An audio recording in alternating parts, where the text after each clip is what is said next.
देवघर केलंच पाहिजे। एक व्हॉट्सअपला व्हिडिओ होतो एका झोपडीमध्ये, एकदम गरीब कुटुंब होतं, त्यांनी देवघर कुठे ठेवलं असं, एक 5 लिटरचा ड्रम असतो तेलाचा, त्याला एक चौकोनी कट मारून आज देव ठेवलं आणि त्या देवाची सेवा करत होते। काही अडचण नाही, भाव तिथं देव, तुमची परिस्थिती नाही तर अशा प्रकारे केलं तरी चालतं। पण आध्यात्मिक दृष्ट्या देवघर हे सागवानीच असावं, 15x15, 21x21, 19x19 ह्या साईजचं देवघर असावं, 2.5-3 त्याची उंची असावी, कारण की त्याचं सगळं काही गणित असतं त्याची। बाकी एक आले पाहिजे ते डिटेलमध्ये तुम्हाला मी आता सांगायला मला वेळ नाही, बाकी एक आले पाहिजे त्याचं गणित असतं, म्हणून ह्याच साईडमध्ये आपला देवघर असलं पाहिजे। देवघराला जास्तीत जास्त 4 पायऱ्या आपल्या देवघराला असल्या पाहिजे, 4 नसल्या 3 चालतात, पण 2 नको आहे। पायऱ्याचं वास्तुशास्त्र तुम्हाला मी मागच्या वेळेस सांगितलेलं आहे।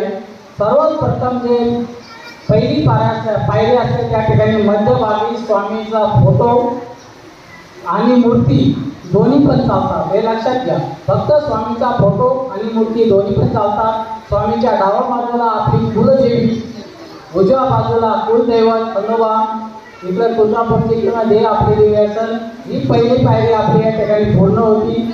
दुसऱ्या पायरीला तुळजापूर देवीचा टाक, खंडोबाचा टाक, भैरवनाथाचा टाक हा कंपल्सरी नाही, अगोदर असेल तर ठेवा लागेल, किंवा जर नवीन देवघर असेल तर भैरवनाथाचा टाक ठेवला नाही तरी चालतो, या गोष्टी लक्षात घ्या।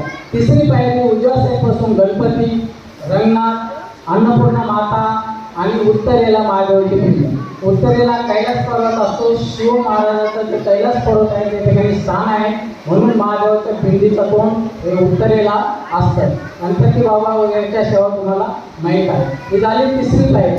चौथी पायरी आहे शंख असतो, त्याच्यानंतर तुम्ही श्रीयंत्र ठेवू शकता, रुद्रयंत्र आणि घंटा।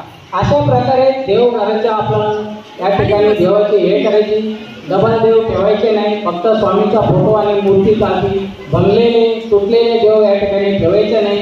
3 ते 4 इंच उंचीचे देव देवघरात असले पाहिजे, हे पण आपल्याला लक्षात घ्यायचे। फारच पट्टी मोजायची नाही, थोडंफार इतकं तरी चालतं, पण 3 ते 4 इंचाचे देव आपल्या देवघरात असले पाहिजे। अशा प्रकारे देवाची पूजा, देवघर आपल्या ठिकाणाचे फार डिटेल तुम्हाला कोणाला काही माहिती असेल तर मी या ठिकाणी आहे, तुम्ही विचारू शकता। आता आपल्याला या ठिकाणी एवढा वेळ नाही, नैवेद्याची सेवा मी या ठिकाणी महाराजांनी आपण करतो, इथं संत प्रार्थना घेऊ।